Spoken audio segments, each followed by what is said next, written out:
Le témoignage des uns donne connaissance aux autres.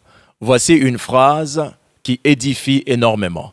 Car effectivement, lorsque vous entendez l'histoire d'un homme, vous avez tendance, ou encore vous finissez par comprendre ce que Dieu est capable de faire.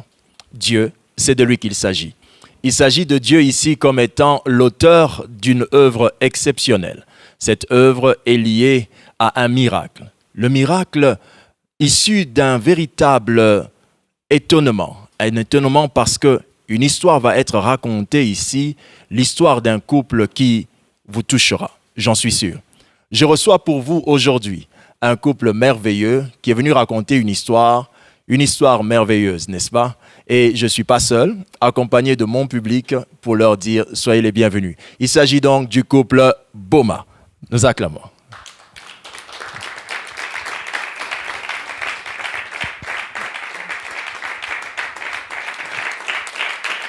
Merci beaucoup.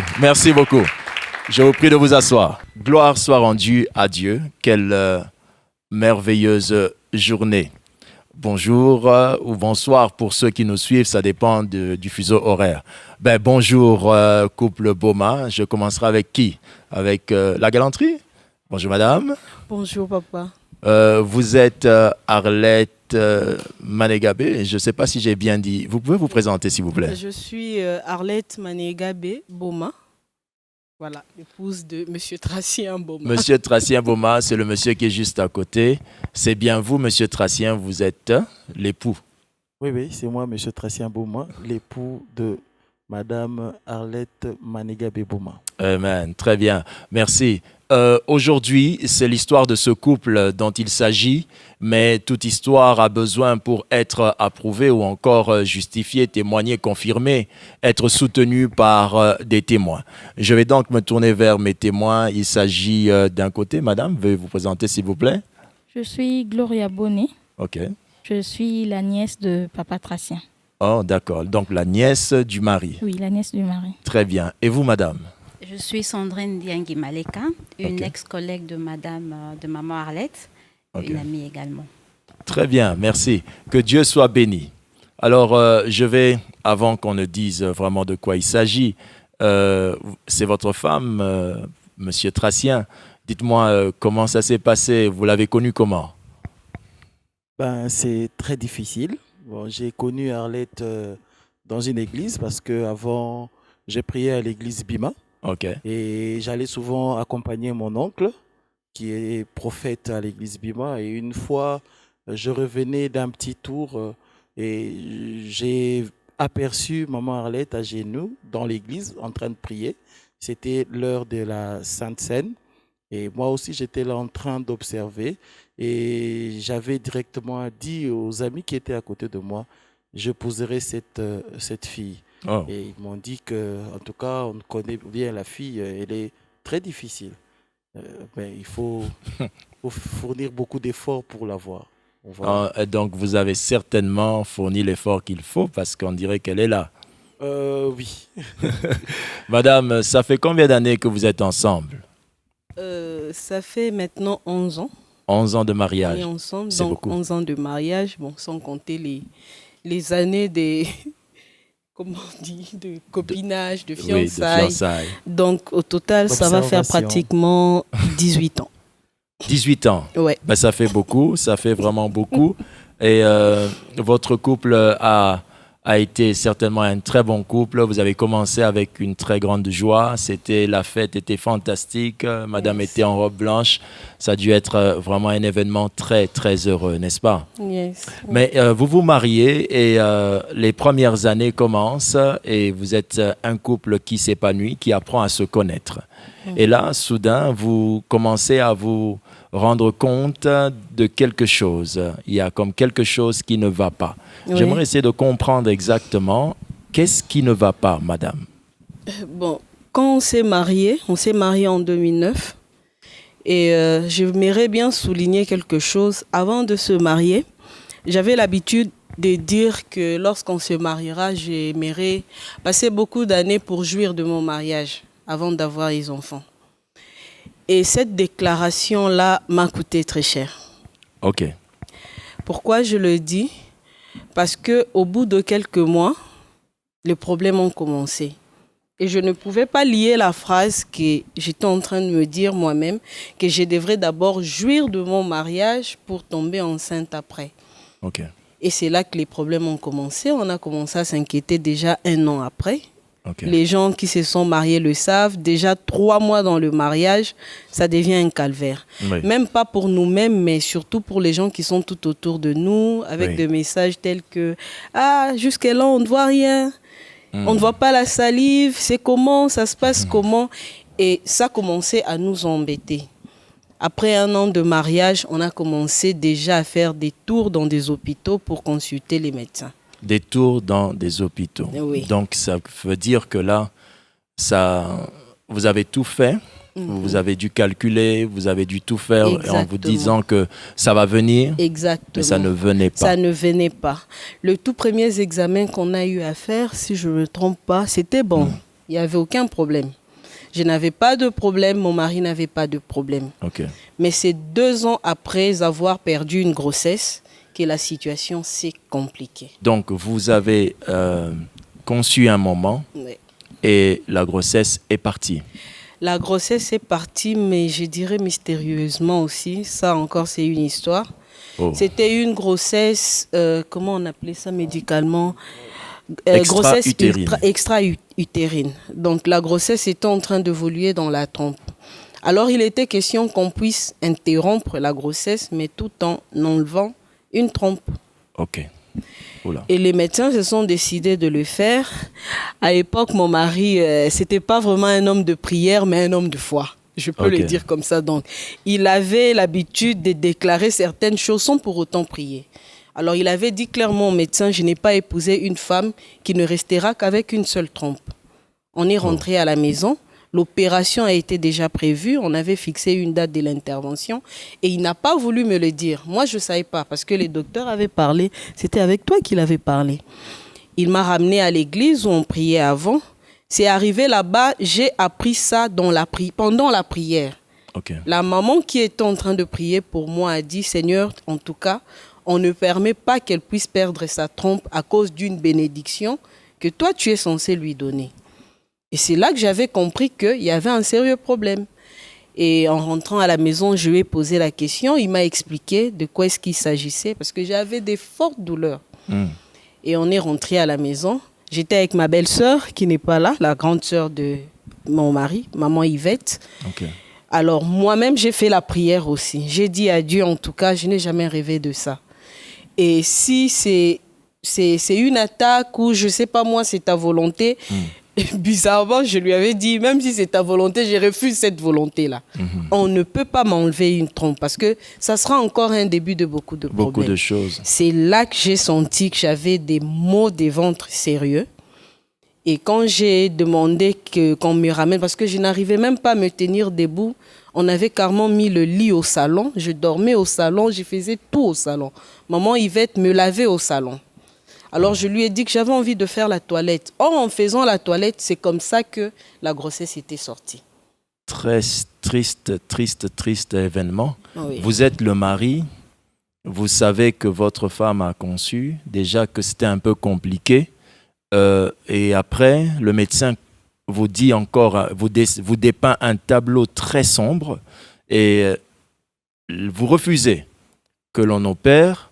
Mais là, vous voyez un scandale se faire dans votre maison, la perte de votre enfant. Alors vous êtes un homme. Comment vous vivez cette situation dans la maison? Merci beaucoup, pasteur, d'abord pour cette question.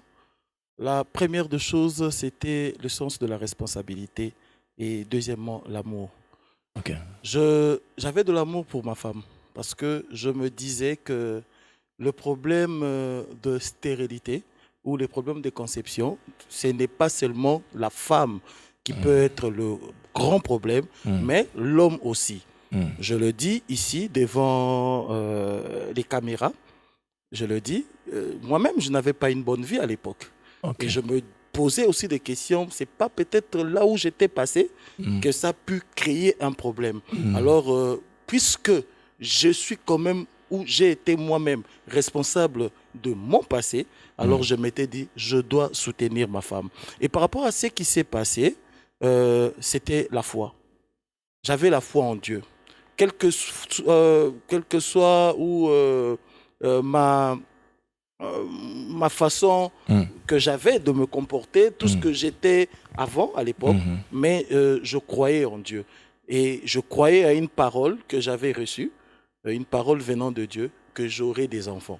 Amen. Alors je m'accrochais à cette parole-là, même quand bien même l'enfant était parti, je savais que notre enfant allait venir. Dieu fait des promesses et les promesses de Dieu peuvent, lorsqu'elles sont annoncées, elles peuvent être suivies des moments très difficiles tels que ce que nous entendons là. Maintenant, madame, vous êtes donc allée à l'hôpital, il y a eu ce qui s'est passé, on a voulu faire une opération et l'enfant est parti. Je pense qu'à ce moment-là, ça s'est défilé. L'hôpital est devenu votre second appartement. Exactement. L'hôpital est devenu notre second appartement et il y avait plusieurs gynécologues à consulter. Oh. À un moment donné, on perdait la foi, on se disait que peut-être ce médecin n'est pas bon, on doit aller voir ailleurs. Et c'est comme ça qu'on est allé voir un autre médecin. Et un jour, pendant qu'on était allé, j'étais tombée malade. Je ne savais pas que j'étais encore à nouveau enceinte. J'ai fait une crise au bureau à Tigo. Et quand on m'a ramenée à l'hôpital, c'est là qu'on constate que j'étais en train de perdre encore un enfant. Oh. J'ai eu à faire 2 fausses couches. Mais jamais je n'avais su que j'étais enceinte. Donc je le savais, j'en étais informée au moment où la grossesse partait. Et ce jour-là, c'était vraiment le jour le plus mauvais de ma vie. Oui. J'avais renié ma foi, j'avais renié Dieu. Je disais que Dieu n'existait pas. Pourquoi est-ce que je devrais subir tout ça là? Pendant qu'on s'est préparé, oui, on était jeunes, il y avait des bêtises que l'on a faites en tant que jeune, mais j'étais en train quand même de faire de mon mieux pour bien mener ma vie, pour ne pas être dans beaucoup de choses que les jeunes filles font. Vous citez quelque chose, excusez-moi, vous citez le lieu de votre travail. Oui. Et là, vous étiez à combien d'années de mariage déjà? C'était en 2012, j'étais à 3 ans de mariage. 3 ans de mariage. Oui, 3 ans de mariage. Et là, je vais me retourner vers Sandrine. Elle cite le lieu de travail, c'est-à-dire que vous y étiez aussi, peut-être en tant que femme dans un lieu de travail, sachant que cette dame-là s'est déjà mariée, ça chuchotait quand même. Oui, je dirais dans le monde professionnel un tout petit peu oui, parce qu'on parlait, à chaque fois qu'on posait la question, elle est mariée, oui, mais bon, elle n'a pas d'enfant. Et lorsqu'elle a perdu sa grossesse également, ça venait de se dire, oui, elle vient oui, elle vient de perdre sa grossesse et tout. C'était pas évident, c'était triste. Mais chaque jour, elle devait venir au travail. Oui, en tout cas, moi particulièrement, je la voyais dans ces moments de force où elle venait au travail travailler. Elle venait travailler. Et je la voyais également dans ces moments de faiblesse, où vous la voyez au bureau, vous voyez que la personne est assise au bureau, mais elle n'est presque pas là. Voilà. Il y avait des moments comme ça, on savait captiver dans son regard, dans ses mouvements. C'était pas évident. C'est ça. Et là, je pense que ceux qui nous suivent, qui ont travaillé avec Arlette ou avec Sandrine à Tigo et la Cité en ce temps-là, ils ont dû vivre cela d'une certaine manière. Mais là, dans cette société, vous avez une amie qui, selon l'histoire que j'ai entendue, vous avez une amie qui va devenir comme le point de départ de quelque chose. Oui, Qu'est-ce qui se passe, maman? C'était pas vraiment une amie, je dirais une grande sœur, une collègue. Vu que ça chuchotait au bureau, que j'étais mariée, que je n'avais pas d'enfant, et surtout la dernière crise là que j'ai eu à faire au bureau, comme c'était mes collègues qui m'avaient ramenée à l'hôpital, donc ils avaient su que je venais de perdre un bébé. Je ne parlais pas de ma vie, mais là je ne pouvais plus cacher quelque chose. Alors il s'est fait que la dame, elle s'appelle Gisèle Lukoki. elle est venue me voir. On parlait, on se disait bonjour, mais on ne parlait pas vraiment très souvent. Alors c'est là qu'elle vient me voir pour me dire, je connais un homme de Dieu et tout. Moi, je suis passée par là, elle était passée par là aussi. Elle avait eu son premier enfant et puis pour avoir le deuxième, elle a connu, si je ne me trompe pas, je pense 6 ans de stérilité comme ça. Oula. Alors elle m'explique que non, voilà, je connais un homme de Dieu qui avait beaucoup prié pour moi. Des fois, ce sont des combats. C'est elle qui a commencé à m'expliquer qu'il y avait la différence entre la stérilité et l'esprit de stérilité. C'est l'homme des dieux, comme l'homme des dieux le lui avait appris. Et puis je lui ai dit d'accord. Alors, pour commencer, elle me dira, le pasteur passe chaque jeudi sur Africa TV. C'est une émission dénommée Dieu et ma grossesse. Alors, si tu peux commencer à suivre ça et aller le voir pour prier. Je lui avais dit d'accord, je vais le faire. Mais bizarrement, j'étais rentrée chez moi à la maison. Chaque 22h, maman Gisèle prenait la peine de m'appeler. Chaque jeudi, elle m'appelait pour me dire que Arlette, va sur Africa TV, l'émission vient de commencer. Mais je faisais autre chose. Je faisais même rire à mon mari. Ah, écoute-moi ces histoires. Tu entends une émission Dieu et ma grossesse. Ça c'est quelles histoires, ça et tout. Dieu avec grossesse, qu'est-ce que ça a à voir, tout ça là? Et tout simplement, pourquoi? Parce que déjà à cet instant-là, je n'allais plus à l'église, je ne priais plus. Même pour bénir la nourriture, je ne les faisais plus. Parce que je me disais que Dieu n'existait pas. Donc, et c'est là que maman Gisèle, elle insistait. Ça a pris de 2000... Non, elle a commencé ça en 2011 d'abord. Quand j'ai perdu la grossesse, elle insistait, mais jusqu'en octobre, je pense, 2012... C'est ce jour-là que l'histoire a changé maintenant. Ce jour-là. Oui. Et ce jour, l'histoire a changé. Mais comment? En fait, il s'est passé que j'étais à la 3e grossesse maintenant. Non, c'était la 2e. La 3e. La 3e. J'étais au lit. Non, j'étais au bureau, ne sachant pas que j'étais enceinte. Je rentre à la maison, j'avais des douleurs, des fortes douleurs dans le ventre. Alors je me suis dit non, que j'aille d'abord prendre, comme je ne voyais pas mes menstrues, que je cherche des tiges pour essayer de faire le test. Quand j'ai fait le test, malheureusement, les tiges là, ça n'a jamais marché avec moi. Okay. Donc c'était négatif. Je me suis dit bon, ça y est, c'est rien. Le lendemain, je suis allée encore au travail, je me sentais très mal encore. Et je suis allée à l'église. Quand je suis arrivée à l'église, la maman qui priait pour moi, en imposant sa main sur mon ventre. En fait, l'église, j'étais partie, c'est ma mère qui m'avait demandé de la rejoindre là-bas à l'église.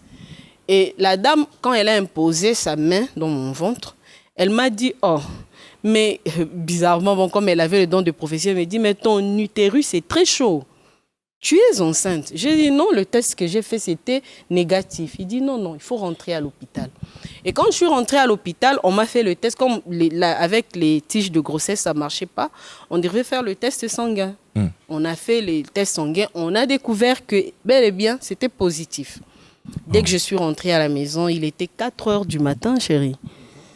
J'ai fait un rêve. Et ce rêve-là, je l'ai fait pendant toutes mes 10 années de mariage. Ça s'est arrêté le jour où j'ai conçu. Dans le rêve, je voyais toujours un homme assis avec un livre. Et dans le livre, on avait dessiné le signe qu'on met à l'hôpital d'une femme enceinte. Donc, le globe là et puis le point là. Et dès que ça arrive sur cette page-là, il l'a déchiré. Il déchirait la page et puis il froissait la feuille. Il jetait la feuille. Cette nuit-là, j'ai fait le même rêve. Au moment où j'ai sursauté, maintenant pour me poser la question, mais pourquoi est-ce que j'ai l'habitude de faire ce rêve? Je me rends compte que le lit était couvert de sang. Oh, et là, le lit, c'est-à-dire vous perdiez encore? Donc j'étais en train de perdre la grossesse. J'avais de fortes douleurs.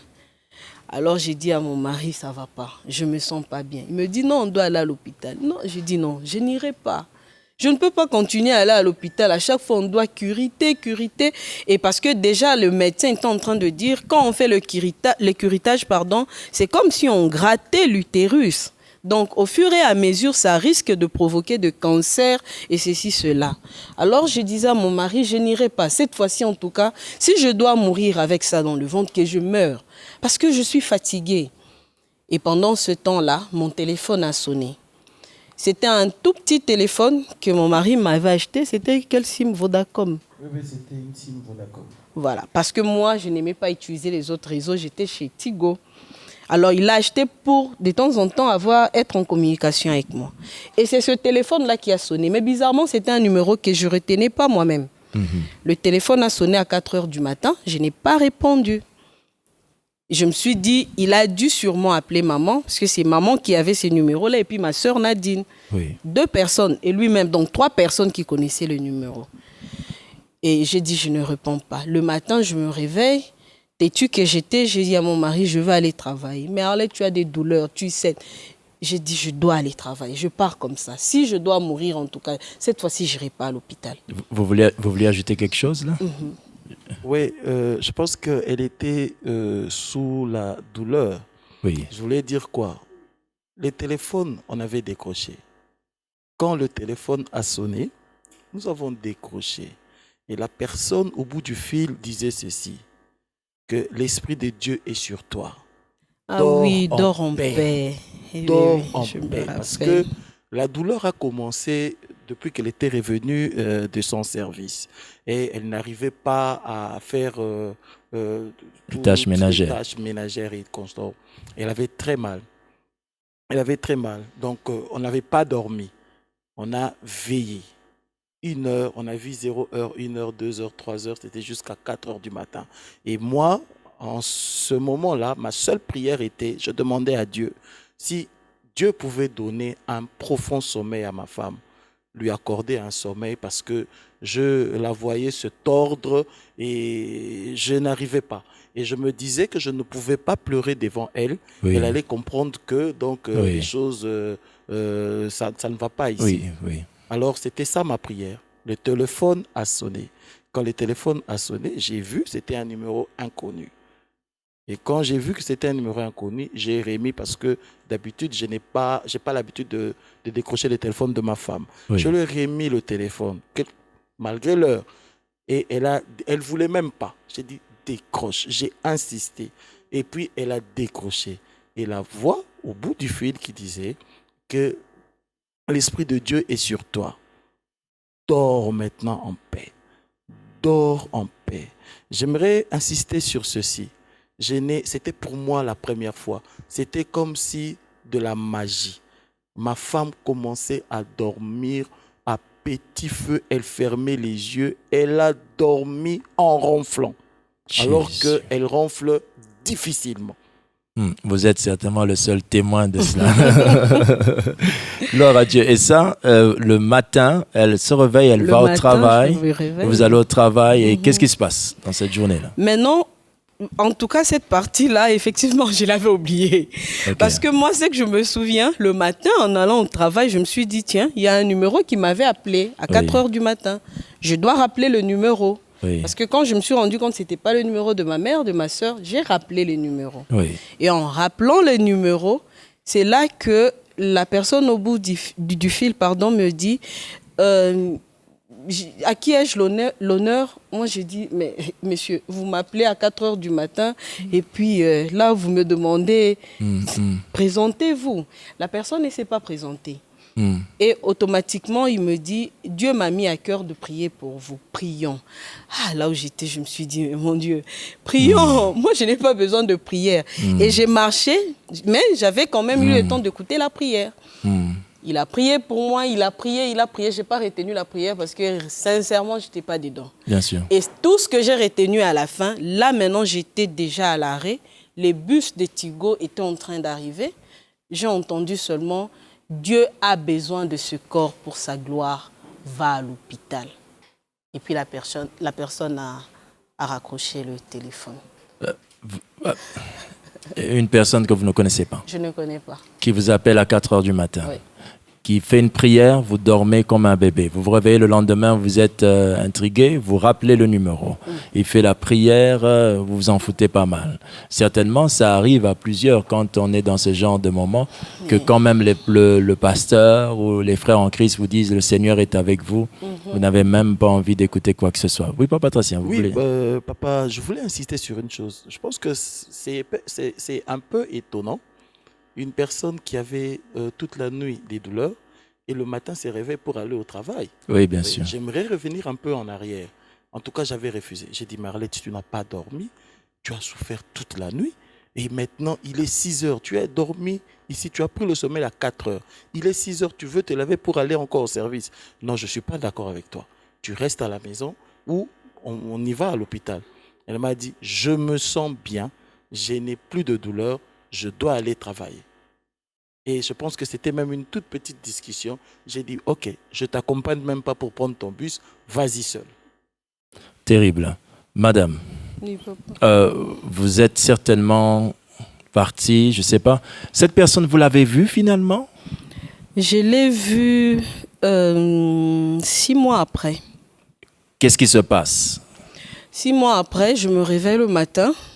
Mon mari me dit, comme il savait que je n'allais plus à l'église, alors il me demande de me trouver une église où je dois aller prier. Pourquoi? Parce que la femme qu'il avait épousée, ce n'était pas une femme qui reste à la maison tout le temps, c'est une femme de prière. Et je lui ai dit que je n'irai pas à l'église. Maman a appelé, j'ai refusé. Et puis c'est lui qui me propose pour me dire, la personne qui avait prié pour toi ce jour-là. Parce qu'en fait, quand on est arrivé à l'hôpital, le jour-là où la personne avait prié pour moi, j'étais finalement allée à l'hôpital. On a nettoyé et on a rappelé le numéro. C'est là que la personne nous raconte qu'il dit il était en train de dormir paisiblement chez lui à la maison, mais le Saint-Esprit lui a dicté un numéro qu'il avait appelé pour prier. Mais sans pour autant nous dire qu'il était pasteur, qu'il était quoi que ce soit. Il ne nous avait jamais donné le nom. Et maintenant, après ce jour-là, cette personne-là a commencé à m'envoyer des messages sur mon numéro Vodacom là, mais disons qu'il y avait des prières pour des couples stériles, ceci, cela, si je pouvais aller participer. Donc, des messages d'invitation. Oui. Et à chaque fois que je voyais ça, j'ai supprimé. Un jour, mon mari est tombé sur ce message-là. Donc, il avait compris que je recevais le message de quelqu'un. Oui. Alors, quand maintenant il fallait me demander de retourner à l'église, il m'a proposé d'aller là où on m'a toujours invité. C'était toute une discussion à la maison, il râlait, je parlais, il criait, je criais. Au finish, il m'a dit, si ce soir, tu ne mets pas tes pieds dans une des églises de Kinshasa, tu vas prendre, comme je vivais avec ma cousine, tu prends et toi et ta cousine, rentrer chez votre maman. Bon, je me suis dit, Tracien ne fait que râler, je connais mon mari, je sais comment je vais l'amadouer et puis ça va passer. Maintenant, j'arrive au bureau, il était 13h. J'étais assise à mon poste et tout. La maman Gisèle qui me parlait d'un pasteur arrive pour me dire, ah, le pasteur est dehors, viens maman Arlette, il va prier pour toi. Bon, poliment, je ne pouvais pas lui dire que moi, je ne connais pas le pasteur. Parce que je n'avais jamais suivi cette émission-là. Elle savait que je suivais l'émission, donc je dois connaître le visage du pasteur. Et je suis allée dehors, je n'ai pas vu les pasteurs. Parce que je ne savais pas c'est qui les pasteurs. Il y avait beaucoup de gens dehors. Et bizarrement, elle me suit. Maintenant, elle vient elle-même pour saluer les pasteurs. C'est là qu'elle dit, ah, Arlette, non, maman, ni pasteur, t'es et tout. Et c'est là que je vois, je dis, ah, c'est les pasteurs, tout ça là. Elle me laisse avec le pasteur et elle demande au pasteur de prier pour moi. Le pasteur ferme les yeux, il prie. Moi, je ne ferme même pas mes yeux. Je ne dis même pas Amen. Et puis le pasteur me pose la question, madame, qu'est-ce que je peux faire pour vous? Je dis en tout cas rien. Je n'ai rien à vous dire. Et le pasteur s'est dit, bon, ok, au revoir, au revoir. Et on s'est séparés là. J'entre au bureau, maman Gisèle dit, ah, tu as parlé avec le pasteur? Oui, maman Gisèle, poliment. Je suis allée m'asseoir. Et quand je me suis même assise, j'ai raconté à ma collègue qui était assistante du département à l'époque. Je lui dis, écoute, maman Gisèle, avec ces histoires de pasteur tout le temps, moi, j'aime pas ces histoires-là. Et puis, c'est passé. 15h, mon mari me rappelle pour me dire, Je suis sérieux. Ah oui, parce que c'est la journée, vous dites C'est la qu'il faut journée, que vous là. alliez La prier. même journée, oui. Très bien. Il me dit, je suis sérieux, Arlette. Je viendrai te chercher. J'ai dit, mais moi, je ne veux pas aller à l'église. Il dit, trouve-toi. J'ai dit, je n'ai pas d'église, je ne connais pas d'église. Je n'ai grandi que dans une seule église. Donc, d'où je ne maîtrisais pas les autres églises et tout. Et il dit, j'insiste, va chez les pasteurs, les frères là. On appelait même frères parce qu'on ne savait pas que c'était pasteur. Les frères qui t'envoient de messages là. Sûrement, c'est une église, va même là-bas. Et puis, j'ai dit, bon, ok, je vais le faire. 17h, on prend les bus de Tigo. On arrive. Maintenant, je regarde le message en question. Je vois Kimpe, numéro 29, Delvaux.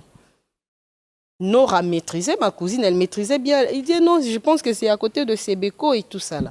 On est descendu devant Sebeko. On a commencé à demander. Quand on arrive au coin de Kimpe, on rencontre encore maman Gisèle. Très bien. Maintenant, là, elle me dit, ah, je devrais aller à la prière ici, chez les pasteurs, sans citer le nom, hein, chez les pasteurs et tout.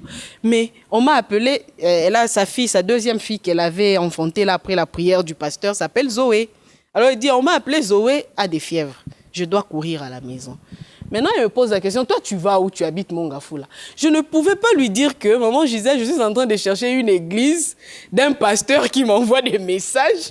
Parce Ok. qu'elle m'a présenté à un homme de Dieu. Donc, ça Ok. sonnait pas bien. Je lui ai dit, non, on cherche juste une avenue ici quelque part pour récupérer l'argent de maman.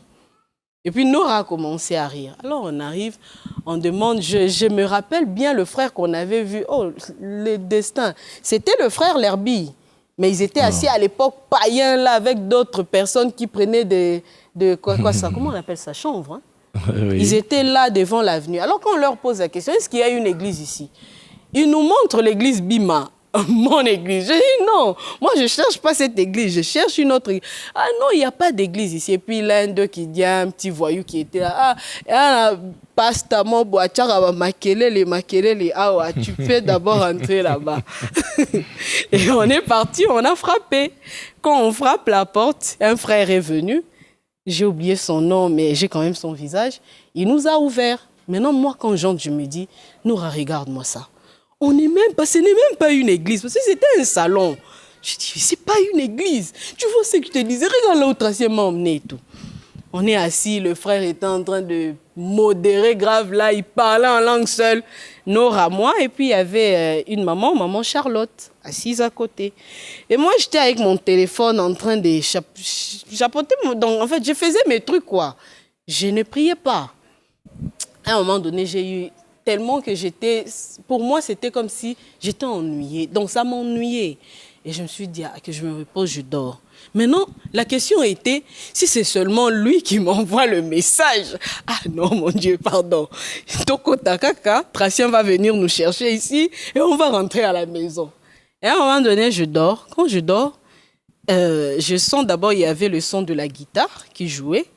Et puis, quelqu'un qui a pris la parole, qui commençait à modérer. Et ça m'a fait du bien spirituellement. C'était comme si... vous voyez quand la présence de Dieu vous manque et vous sentez que vous êtes réellement dans la présence de Dieu. J'ai commencé à pleurer de moi-même. J'avais toujours mes yeux fermés. Et puis après, je me décide, je dis non. La voix de la personne qui a pris la prière maintenant et la voix qu'on avait trouvée avant, c'est deux choses différentes. Que j'ouvre les yeux pour voir s'il s'agissait de qui. Et à ma grande surprise, quand j'ouvre les yeux, c'est les pasteurs avec qui j'étais à 13h. Au bureau. Ok. À cet endroit-là, je pense que c'est une très belle histoire parce qu'à cet endroit-là, je vous reconnais, vous me reconnaissez. Oui. Très bien. Et donc, vous êtes arrivés et les prières, ça priait.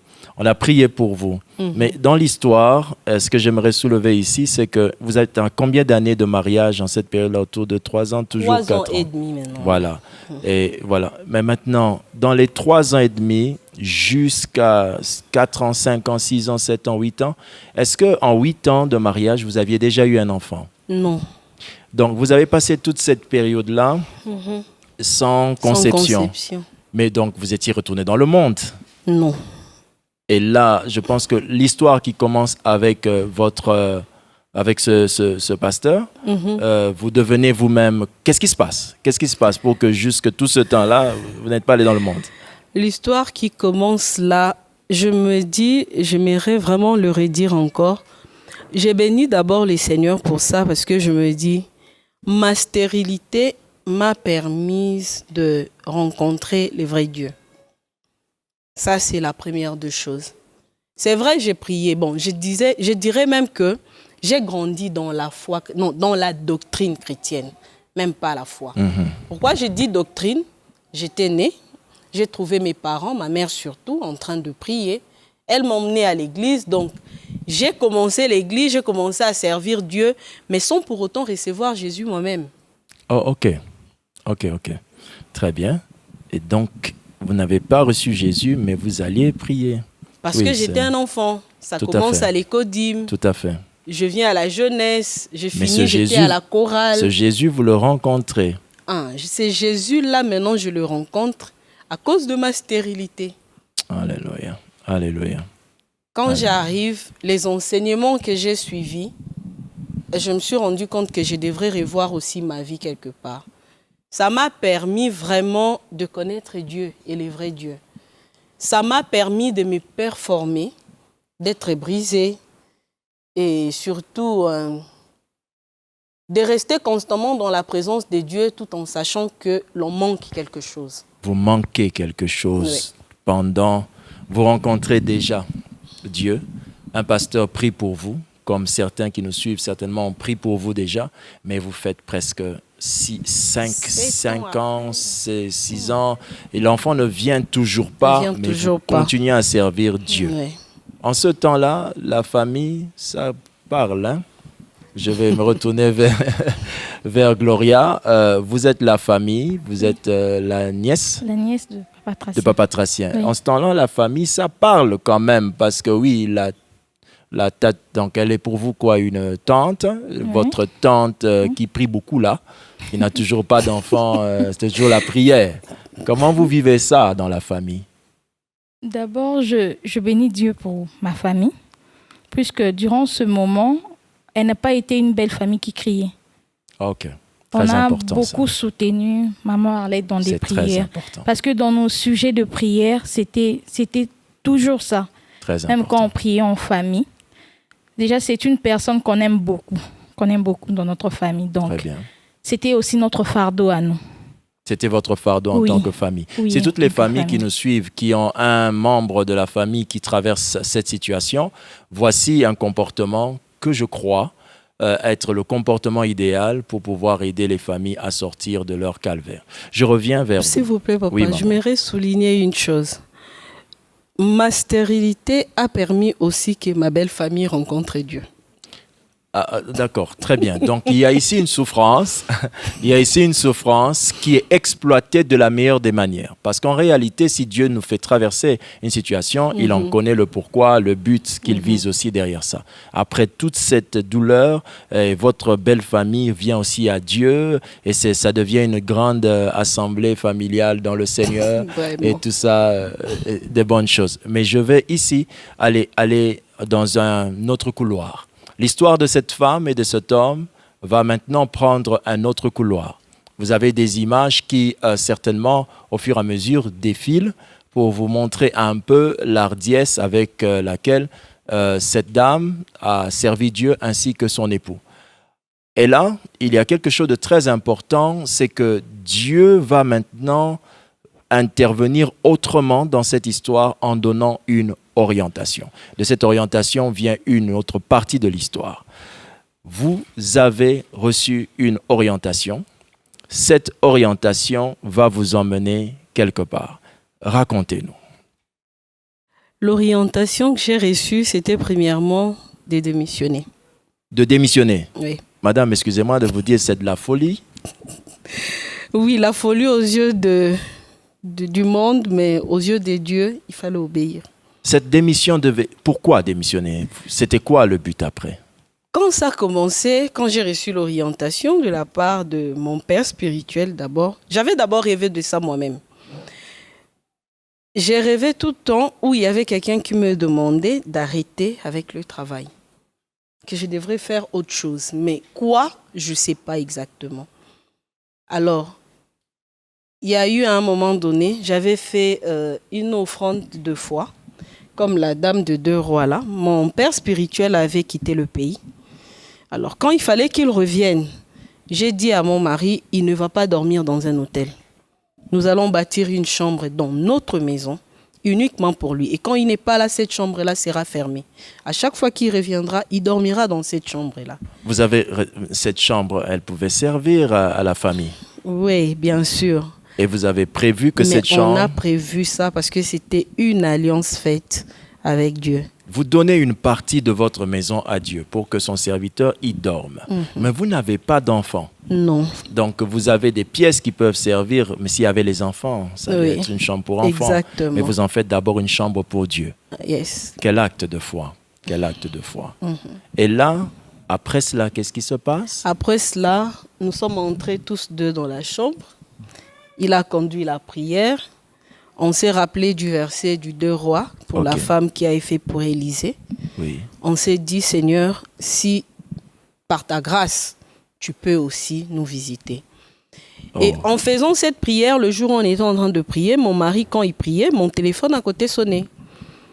Et quand je regardais après, c'était mon père spirituel qui m'a appelé pour me donner le message que Dieu m'a dit de te dire, il est temps pour toi d'arrêter le travail parce que il est temps pour toi de concevoir.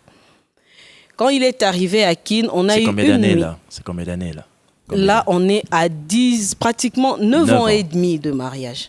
Et avant ça, la 8e année, lorsqu'on a été confié, la médecine a confirmé qu'on ne pouvait jamais avoir des enfants. Excusez-moi de rebondir sur ça. La médecine a confirmé que vous ne Oui. pouviez pas avoir des enfants. Vous ou votre mari, c'est-à-dire, je vous en prie, allez-y, allez-y, Non, allez-y. je te laisse la main. Vas-y. Ok. Nous deux.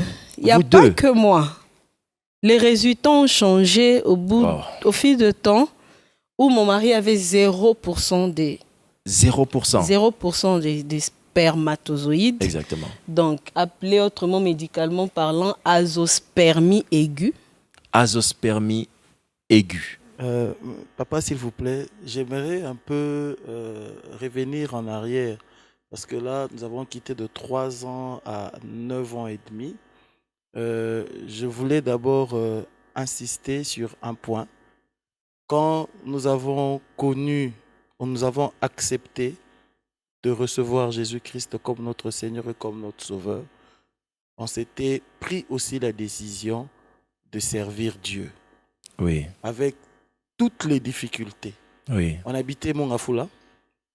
Nous avons pris la décision de quitter d'abord là où on était à Mongafula, de se rapprocher de l'église qui était notre, comme je peux le dire, groupe de prière, Oui. qui était à Delvaux. Et nous sommes rapprochés vers Delvaux.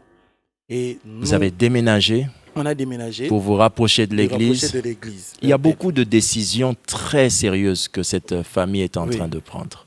Et moi personnellement, oui, ma femme aussi avait pris la décision de travailler dans l'œuvre de Dieu. Moi aussi, j'avais pris la décision de travailler. J'ai été enseignant à l'université, pour ceux qui me connaissent. Un monsieur que les gens respectent ou respectent beaucoup. Mais moi, la décision que j'avais prise, c'était de devenir le rapprocher de mon pasteur. Partout où il sera, je serai à côté de lui. Quelqu'un qui a un protocole, il tient la Bible, il tient le sac, Je et tout tiens ça. la Bible et j'ai fait la sécurité aussi de mon pasteur. Mais il vous fait perdre votre temps en tant qu'homme comme ça. Vous avez d'autres choses à faire. Non, non, ce n'était pas le cas. C'était pas le cas. Dieu m'a béni par rapport à ce travail-là. Dieu vous a béni par rapport à ce travail. Sérieusement. Il y a des choses à apprendre. Sérieusement. Il y a des choses à apprendre. La technique qui est en face de moi et les caméras, je ne sais pas, j'ai envie de me partager sur tous les écrans parce qu'avec le temps aussi qui est en train de courir, il y a beaucoup de choses à apprendre dans ce témoignage. Et le grand plateau d'Allo Grossesse qui le reçoit est un peu, je peux dire, je suis sous le choc de beaucoup de choses que j'entends. J'ai envie de poser d'autres questions au fur et à mesure qui ne sont pas dans mon cahier. Alors, Monsieur Boma, votre femme démissionne. Votre femme reçoit une orientation de quitter le travail et il il y a un message qui vient, qui dit qu'il faut démissionner. Il y a encore un autre message. Vous n'avez pas encore parlé d'un message qui vous précise Oui, la période de votre visitation. oui. C'est quoi ça? Le message qui nous précise la période de notre visitation a été donné même bien avant qu'on puisse se marier. On vous donne un message. Ouais. Le message, Le message disait que nous allons connaître un long moment de stérilité, et puis on va connaître aussi des pertes de grossesse, mais la première grossesse des enfants que nous allons porter seront des jumeaux. Quand maintenant on arrive à notre 9 ans et demi de mariage, le jour où on priait dans la chambre, le pasteur nous écrit, à moi personnellement, pour me demander de démissionner. Et si l'on me posait la question de savoir pourquoi est-ce que j'ai démissionné, je dois répondre que parce qu'il était temps pour moi de concevoir, de mettre au monde. c'est une folie. Oui, c'était une folie, mais comme Dieu avait déjà eu le temps de nous forger, c'était devenu plus facile pour nous d'obéir. Très bien. Vous avez démissionné et vous faites un voyage. Oui, je démissionne. Et puis le jour où le pasteur m'a écrit, il y a une autre dame que j'ai rencontrée qui est prophétesse. C'est la mère spirituelle de la dame qui m'avait reçue en Afrique du Sud, m'a confirmé en me disant même, tu as eu à parler avec ton père spirituel hier nuit. Il t'a dit ça. C'est le moment pour toi de te déplacer. Mais nous pensions que cette façon de faire, c'est un peu de la sorcellerie, comme on a annoncé. Non. Il y a un verset biblique quand même qui soutient que quelqu'un avait perdu ses brebis, le troupeau de son père, et il est allé voir l'homme de Dieu. Le prophète lui dira que le troupeau de ton père se trouve à tel endroit. Donc Dieu parle. Ça, nous vous le confirmons, Dieu parle. Amen. La dame vous le dit, la dame vous confirme cela. Et moi, j'aimerais qu'on aille, il nous reste peu de temps là, j'aimerais qu'on aille sur la partie de votre voyage, parce qu'il y a quelque chose. Vous partez, Oui. et vous partez, mais quand vous allez où ça? Je vais en Afrique du Sud. Il y a de très très bons médecins là-bas. Oui. Ça sous-entend qu'arriver là-bas, c'est fini. Oui. C'est fini, Exactement. la solution est prise. Mais que vous dit l'hôpital alors? Lorsque j'arrive, l'hôpital me dit que j'avais des ovaires ménopausés. Non, attendez. Ménopausée, vous étiez jeune. Je n'avais que 36 ans. Et on vous parle des ovaires Oui. ménopausés. Des ovaires ménopausés. C'est dit dans un grand hôpital. Donc vous Oui. êtes convaincu que ce qu'il disait est vrai. Oui, parce que ça a été démontré avec l'échographie. Mon ovaire gauche était quasiment mort. Ça ne fonctionnait pas. Et l'ovaire droit, ça n'ovulait pas. Donc, c'était quasiment ménopausé. Mais vous ne pouviez pas avoir d'enfant dans ce cas. Exactement. Même le médecin l'a confirmé en disant que même s'il fallait faire les traitements pour booster, ça allait être impossible parce que ça ne pouvait pas se passer. Je reviens vers l'homme de Dieu parce que la décision venait de Dieu. Moi, j'étais tranquillement chez moi. Vous m'avez demandé de démissionner, de voyager, d'aller à l'hôpital, de demander au même médecin qui m'a déclaré stérile de me soigner. Alors, quand je reviens, c'est là qu'il me dit, demande-lui de continuer avec le traitement. Les traitements étaient très douloureux, très, très douloureux. Et j'avais même des symptômes d'une femme qui était déjà enceinte, mais en réalité, il n'y avait pas de grossesse. Au bout de quelques temps, le traitement que je suivais a provoqué une masse, un kyste ovarien, qu'on devrait enlever plus de 17 cm si je ne me trompe pas. Un kyste ovarien qui vient encore s'ingérer dans cette histoire. Exactement. Mais vous veniez à peine d'écouter une prophétie. Oui. Et on vous avait même dit dans la prophétie que c'est dans 10 ans. Vraiment. La 10e année. La 10e Mais c'est la 10e année que le kyste ovarien arrive. Exactement. Mais ce Et kyste là, on ovarien, est il fait quoi? pratiquement au mois d'avril. Eh. Avril 2019. Ok. Donc il est quand même avant resté, nos le 10 ans kyste. de mariage, Le il nous kyste est restait resté. que 2 mois. Les kystes étaient là, mais on m'a donné des médicaments. Oh. D'après les docteurs, il fallait enlever et faire l'intervention. En donnant le médicament, j'ai omis de prendre correctement le médicament. Et pendant ces temps, j'ai prié avec le pasteur. On priait pendant 7 jours. 7 jours après, on était en jeûne et prière. 7 jours après, je devrais rentrer à l'hôpital pour que l'on décide. Est-ce qu'il fallait passer par l'intervention, arrêter le traitement ou faire quoi? C'est quand on arrive là-bas, les kystes avaient disparu.